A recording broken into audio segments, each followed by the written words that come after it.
RG Kar medical কলেজে তরুণী চিকিৎসকের খুনের শাস্তির দাবিতে রবিবারও আন্দোলন চালালেন বীরভূমের রামপুরহাট গভর্নমেন্ট মেডিকেল কলেজ ও হাসপাতালে জুনিয়র চিকিৎসকরা। স্বাস্থ্য দপ্তর কর্মবিরতি তুলে নেওয়ার নির্দেশ দিলেও সেই নির্দেশকে উপেক্ষা করেই চলল কর্মবিরতি। সরকারি হাসপাতালে মহিলা চিকিৎসকদের নিরাপত্তা সুনিশ্চিত করার দাবিও জানিয়েছেন আন্দোলনকারী চিকিৎসকরা। যে মেয়েটাকে এইভাবে ধর্ষণ করে খুন করা হয়েছে তার দোষীরা যেন উপযুক্ত সাজা পায় এবং তার সঙ্গে সঙ্গে আমাদের এখানেও যেন যথাযুক্ত সিকিউরিটির ব্যবস্থা করা হয়, যাতে এরকম ঘটনা আমাদের এখানে না ঘটে। রামপুরহাট গভর্নমেন্ট মেডিকেল কলেজ হাসপাতালেও একাধিক সমস্যা রয়েছে বলেই অভিযোগ জুনিয়র চিকিৎসকদের।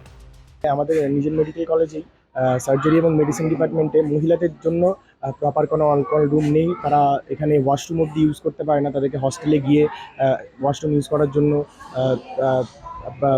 প্রাকৃতিক কাজগুলো করার জন্য তাদেরকে হস্টেল যেতে হয় বারংবার। এই নিয়ে তারা অসুবিধায় আছে।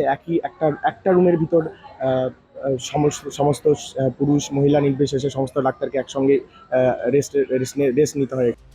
জুনিয়র চিকিৎসকদের কর্মবিরতির জেরে শনিবার বন্ধ ছিল ওপিডি। রবিবার ওপিডি বন্ধ থাকায় দূর দূরান্ত থেকে আসা রোগীদের ফিরে যেতে হয়। পেশার থেকে ডাক্তারি বা চিকিৎসকের পেশা সম্পূর্ণ আলাদা।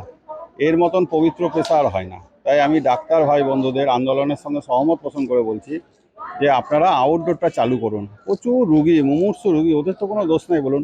ওদের কি অনিরাপরাধ মুমূর্ষু রুগী, ওদের চিকিৎসার ব্যবস্থাটা যেন ব্যাহত না হয়। দেখুন, জুনিয়র চিকিৎসকদের কর্মবিরতির জেরে রামপুরহাট গভর্নমেন্ট মেডিকেল কলেজ মূল প্রবেশপথ বন্ধ, তবে জরুরি বিভাগের প্রবেশপথ খুলে রাখা হয়েছে। পরপর দুদিন ওপিডি বন্ধ থাকায় প্রবল সমস্যায় পড়েছেন রোগীরা। এখন দেখার চিকিৎসকদের এই কর্মবিরতি কবে শেষ হয়। বীরভূমের রামপুরহাট থেকে অঞ্জনদের রিপোর্ট, এনকে টিভি বাংলা।